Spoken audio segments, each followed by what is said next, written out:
Hi, I'm Tashina with Health Yourself. I would like to show you how to set up your ozone generator at home and use the different attachments. In your kit, you're going to get an ozone generator, you'll get silicone tubing, you'll get a power cord, and you'll get a little plastic extra lure lock and a backflow valve. Also in a bag, you're going to get two syringes, a bag of 10 catheters, and two insufflation bags. A separate box will come a regulator that goes onto your oxygen tank. This is a regulator that is for an industrial tank. They cost under $100 and they're like under $20 to fill. You can get them at Airgas or an industrial oxygen company locally. Some people, mostly doctors' offices, will use a medical grade ozone, and those are used with a prescription only. So every time you get it filled, you need a prescription. There's only 1% difference, so we use the industrial strength oxygen tank. I have done this video so many times. I've taken this regulator on and off. I left it on this time, and I'm going to show you how to hook it on with my hands here. So you take this little ball and you put it onto this brass piece, and there's some threads on that brass piece, and you just turn it and tighten it with your hands. Once it's as tight as it can go, you take a wrench and then you will crank down on it with a wrench. Take the silicone tubing and hook it on the end of the regulator. And make sure it goes on pretty tight because you want it all the way up so it doesn't pop off. Push it all the way up to the end. Take the other end of the tube and put it onto the side of the ozone generator. Take your power cord and plug it in, and take the end of it and plug it into this other side of the generator. You can see now it's ready to go. It's got the red light on. Showing you how to use the insufflation bags next for vaginal or rectal insufflations. You take the little end of the insufflation bag and you put it on the top of the ozone generator. On the regulator there is a dial with different numbers. You'll start with a half concentration of oxygen versus ozone.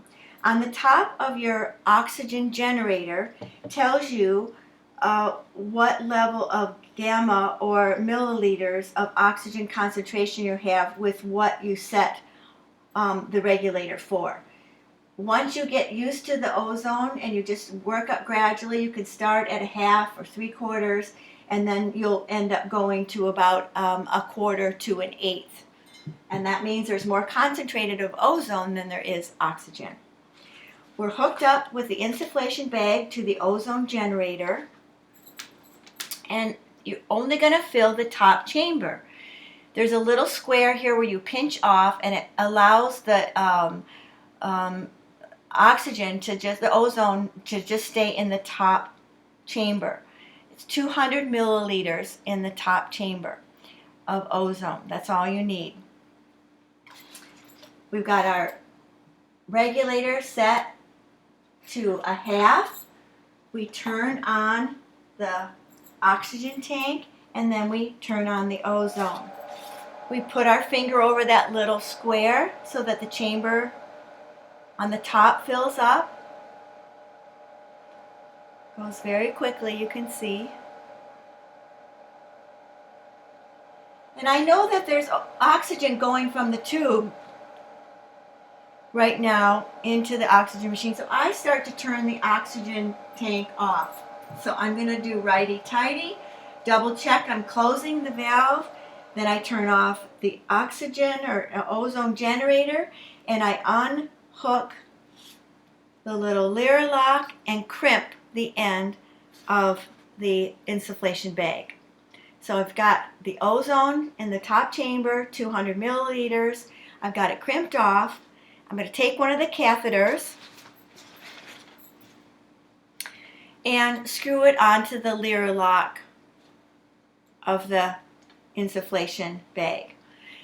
Lubricate the end of the catheter with either castor oil, my favorite, or you can use ozonated oil or KY jelly, something like that, something to lubricate it and make sure it slides in really easy into your bum. Put it in about 3 inches. I usually lay down and I put that in my bum, lift the bag up, and then I roll it very gentle as if I'm emptying an enema bag or something like that. So you're just rolling it and the ozone is going right in your body. It's super easy, painless, takes seconds. And I just let it sit for a minute so the ozone can drain out into the bum. And then I unscrew the catheter. I wipe it off with toilet paper or paper toweling. I take it to the sink. I run water under the into the little hole here under the sink, and I rinse it with soap and water. You can also take hydrogen peroxide with one of the syringes, suck up the hydrogen peroxide, screw the leer locks together, and run the hydrogen peroxide through the end of the catheter. You can also wipe it clean with hydrogen peroxide or alcohol. Once it's cleaned sufficiently, I take a piece of paper towel, I wrap it up in the paper towel, and I store it in a little baggie. There's 2 of us in our household that are using the ozone generator, so we each have our name on the bag and make it clearly marked that this is mine and that's his. Also, you would do the same thing for the insufflation with the vaginal area. Then you would want to keep a separate catheter for the vaginal area to make sure that you're really clearly marking them to know which one is going in the rectum and which one's going in the vaginal area. I'd like to show you next how to use this beautiful water bubbler. We have 2 joints here. Joint number 1 is the joint where there's a U. That U joint, number 1, is going to hook on to this little deconstruct, which is a filter to keep the ozone from coming into the room. Joint number 2 is an L joint. You can see very clearly it's just an L. And that joint tubing is going to go onto the ozone generator. We're going to set the water regulator for water at 1/4. It's already there. Turn on and open up the oxygen. Turn on the ozone generator, and you can see it starting to bubble and create like a fizziness. And we're creating ozone water now. Cool, huh? This has got 2 8 ounces of water, 2 cups of water, so 16 ounces. For every cup of water, you're going to bubble with the ozone 10 minutes. So 2 glasses of water, 20 minutes. So now there's no ozone smell going in the room because we're using this little deconstruct. Remember when you're using ozone to always have a window open to make sure there's good ventilation. You don't want to breathe it in and hurt the lungs in any kind of way. The lungs are sensitive to ozone, and that's one place that ozone is toxic. Other than that, ozone is safe and painless to use. I'm going to turn off the generator right now for a moment.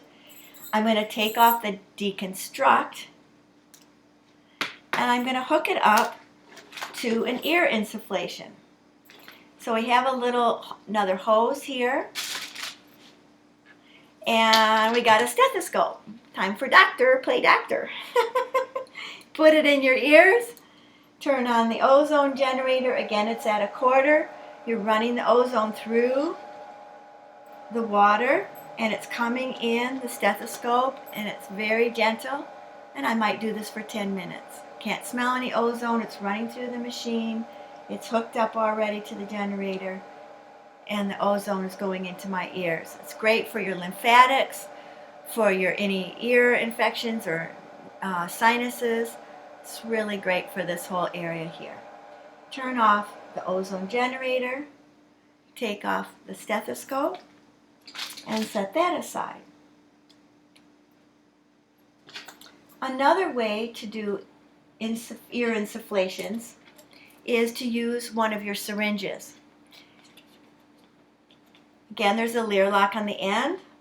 It hooks very nicely onto the top of the ozone generator, and you can see it's already starting to fill up, so I'm going to just take it off for a minute, put it down there. The oxygen's still on. I'm going to turn this on, and it's coming through right now, and you can see the tube is just filling up. The syringe is nicely filling up. Once it gets to the top, I turn the oxygen tank off, righty-tighty, remember, double check, check. Turn the ozone generator off and unscrew it. Put your finger on the end of the syringe, put the syringe in one ear and gently put the ozone into your ear.